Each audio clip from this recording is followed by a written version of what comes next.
Welcome back. This is a quick video for those of you who support Chromebooks in your job in any capacity, and it affects the HP X360. I have had a lot of these come in. These are brand new machines. They're only a couple months old, still under warranty. And if I send these out for repair, it could take up to a month to get it back due to the demand. But a really common problem with these Chromebooks is they just fail to turn on. And any number of reset combination keys does not do it. And what will happen is the Chromebook will not only not turn on, but you plug in your power supply and you get nothing for a light. This one I've already fixed. The light doesn't come on at all. Right now it's blinking because there's no battery connected. So here's what I do for these. And I haven't had one come back yet. Not one has come back for any additional issues. I've probably done this to about 10 of them so far. And we have a fleet of about maybe 150 of these things. So what I do is I take the back and remove all the back screws. These are set in at an angle, so make sure you be aware of that. And these are two captive screws. They do not come out. You unscrew them and they stay in their slot. They cannot be removed, so just be aware of that. Then you're going to use a pry tool. I use a metal, what they call a Coke spoon. I use this metal tool. I don't use these spludgers anymore because they just don't do the job on a lot of these newer products. But you're going to open it up. You're going to take the keyboard and gently pry it up little by little. Work your way around. And you're going to remove the keyboard. Do not disconnect it. Just slide it forward or back and up. And then you're going to go in here and you're going to unplug the battery.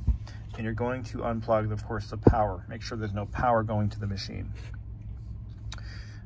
It will bleed off any residual charge, and it will basically reset the power management unit on this Chromebook. And then once you do that, give it about maybe 10 seconds or so. And you're going to plug your battery back in. At this time, I am not HP certified because of the way we bought these devices. We bought these HPs because we couldn't get our Lenovo's in. There it goes. It just turned right on. It didn't even have to plug in the power. So these Chromebooks, yeah, it's all set now. So I'm gonna just shut it off. I don't want to show my. It's got the user's name and everything just popped up. So we bought these HPs because we could not get the Lenovo's in time for the opening of our school year. So this is what we bought as a consolation prize, and because of the distribution channels that we used, we are ineligible for self-service. I've been working on getting a solution in place for that, but so I cannot do warranty work on these, but I can do warranty work on the Lenovo's, go figure, and the Apple MacBooks that we bought. I'm an Apple certified tech as well for now 14 years. But these HPs, I'll snap it together later. These HPs seem to have this problem with regularity. And again, once I reset one, it doesn't come back. Unfortunately, device makers these days do not believe in reset buttons. They're numb to the fact that they could be useful, I guess. But it would be very helpful if they had a reset button somewhere on the device that cut the power to the battery, if not for a few seconds. So if you haven't already, invest in a production line screwdriver, because seriously, if I had to do this by hand on every device I worked on, I would, oops, yeah, these are a different size screw. Oops. These are a tricky one to get to. They are at an angle, but you have to get them at just the right angle. There we go. And HP used 3 different size screws on this bottom cover, which is unusual, but that's what they did. So this tool has an adjustable clutch, so you don't over tighten your screws, as long as you adjust it correctly. And it's the same screwdriver they use to manufacture these things in the production line. So you get yourself a tool balancer, which hangs from the ceiling. And check this out. This just showed up on my desk, just like as I was finishing up the other one. So it's Corona time, so let's sanitize it. I'll grab a clean towel here. And use straight 90%. Actually, I think that's actually 99% alcohol that I have in there. And we will sanitize it before we touch it with our grimy little hands.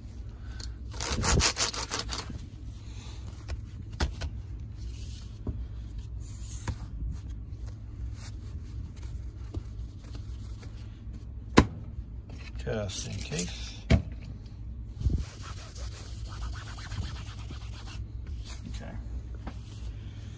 So, I guess now we get to walk through a complete reset on one of these. Again, the symptoms are as follows. No power. Does not respond to any power switch input.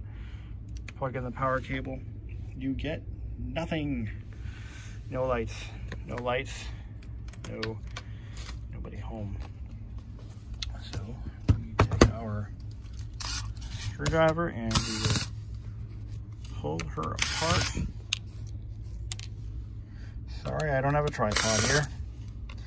Okay, captive screws. Set the screwdriver at a nice, what's that, like 40-degree angle? Okay.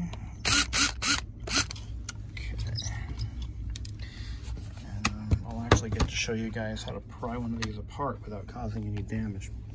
Okay, so again, I don't waste my time with these spludgers on these. I use them for other things now. So I use a metal pry tool that's polished. It has to be polished. No sharp edges. Okay, and the HPs, you just gently go around the corners like that, lift it right up, a little bit at a time, and kind of work your way around. It's not a race. Don't know what this is for. I think it's for an optional upgrade or something on a different model, because there's nothing underneath that. There's no electronics or anything like that, no switches, no sensors. Well, I got reaction with maybe it's for a fingerprint reader or something on an upper end model, but I couldn't tell you. There's no magnet there either, so anyway. A lot of times, so these are this is a convertible. So when you flip the screen behind the unit, it disables the keyboard, and you can use it as a tablet. But when the screen is upright, like leave it at this position, it works like a normal laptop, and that's all done through a magnetic switch. It's a polarized switch, so there's a magnet in the display somewhere that is the negative charge faces, when it's closed, the negative charge hits the magnet on this side, and the positive charge hits it on the other side. So it's like a double position magnetic switch, and that's how it works. Lenovo does the same thing, but you can see there's nothing there.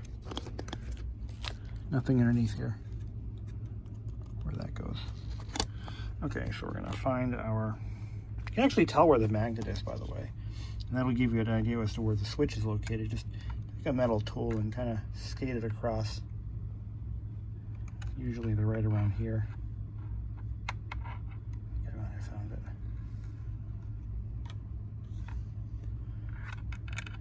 It's right over here somewhere.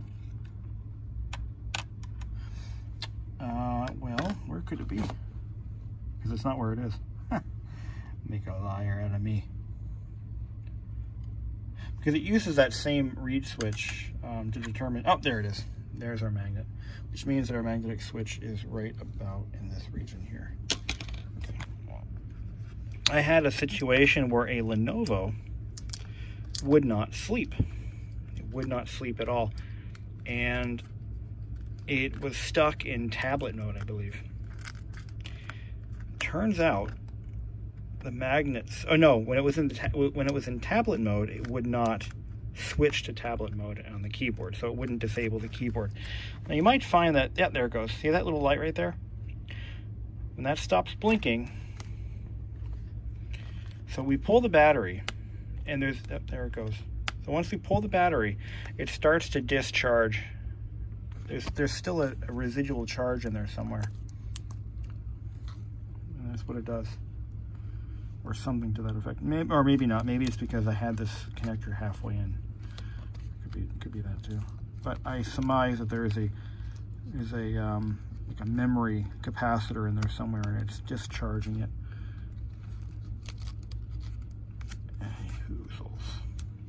So now when I plug in the battery and I plug in the power,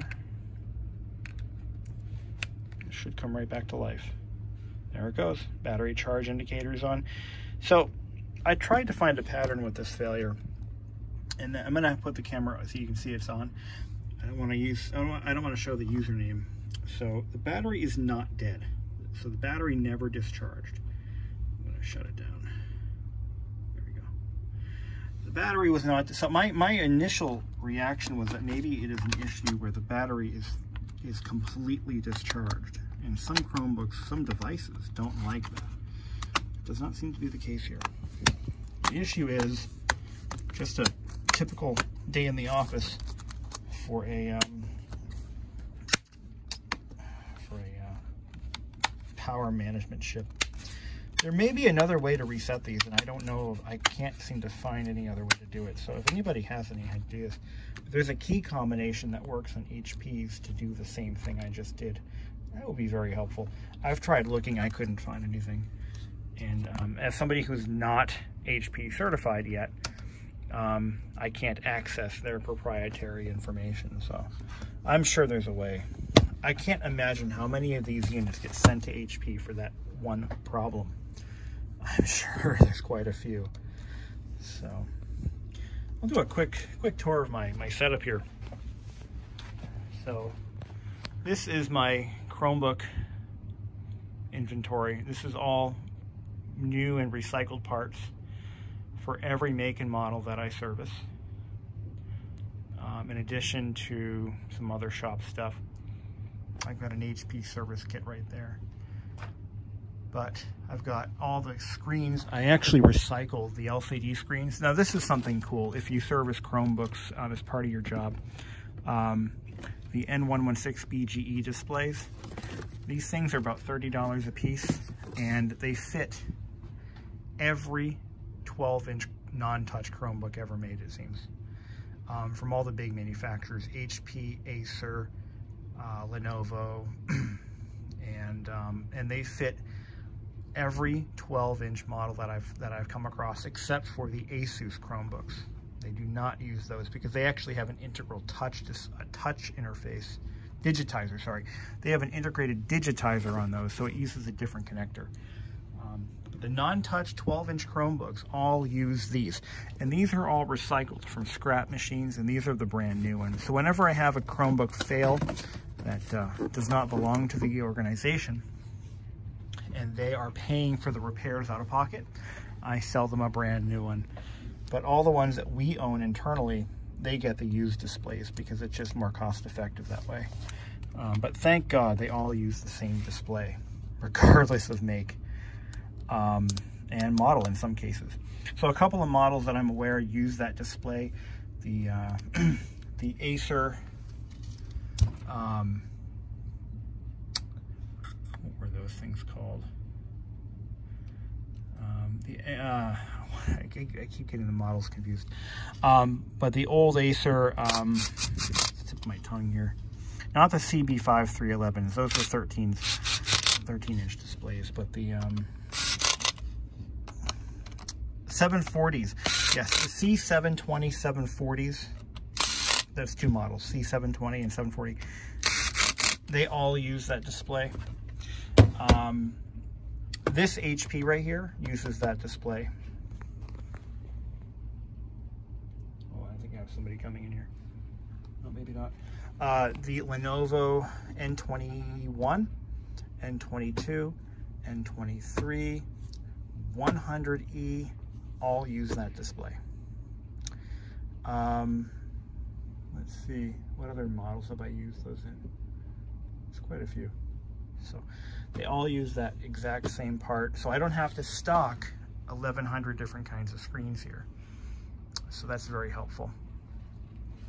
So moving around here, I've got my, so this workstation I use for downloading disk images and like restore images for Chromebooks. I use it for, if I need to look something up while I'm in the middle of a repair, that's what I use that for. And when I start getting more into micro soldering, I'm going to use that as my display for the camera that I'm going to need. So I've also set myself up with a quick digital desolder hot air station.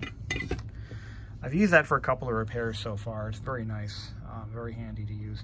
It also doubles as a heat gun, so when I have to remove adhesive, I just set it to a very low temperature, and I can use it as a heat gun too.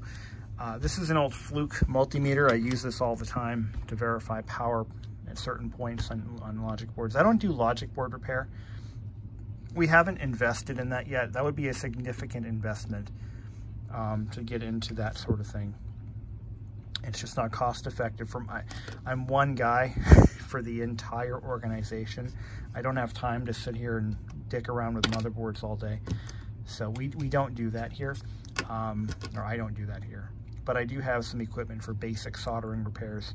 I bought a Hacko digital soldering station. I wish I bought the analog model, I gotta be honest. This thing is a pain in the ass to use, but it works. It's just the interface is a little wonky, but this is a genuine one. This is not an eBay special. This was actually from a legitimate supplier, so it's not a fake one. This is a real Hacko. There's a lot of, the fake ones are almost identical though. You can't even tell them apart. But I 3D printed some custom holders using that printer over there. And I use these for my for my hand tools. Let's see, these are the I love these. These little pry tools, Asinix pry tools. This is the one I use almost all the time. The other ones are handy for certain projects, but this is pretty much the one I use all the time, and they just sit right in that little cradle. Little helping hand thing. I got my pliers, cutters. This is great for cleaning corrosion off boards. I've had some boards come in that had a little bit of light corrosion on them, and I just cleaned them off and they come back to life. That's actually happened more often than I can count. I used to do a lot of iPad repairs, but I stopped that because we haven't really had a lot of iPad failures. We do have a lot of iPads, but we don't seem to have a lot of breakages like we used to, since we put nice cases on them. Keyboard for this workstation. Over here, I've got the Mac Mini server, and that used to be for Apple diagnostic purposes. Because I'm Apple certified, that is what I used for the Apple GSX and diagnostic stuff. But I've moved that to my laptop over here. That's all been upgraded and replaced with new stuff. I don't do a lot of Apple repairs. They don't come in very often. But we have a pretty heavy fleet of Apple products here. And I have to follow specific guidelines and such for those. I have to use all Apple tools, which are all in here.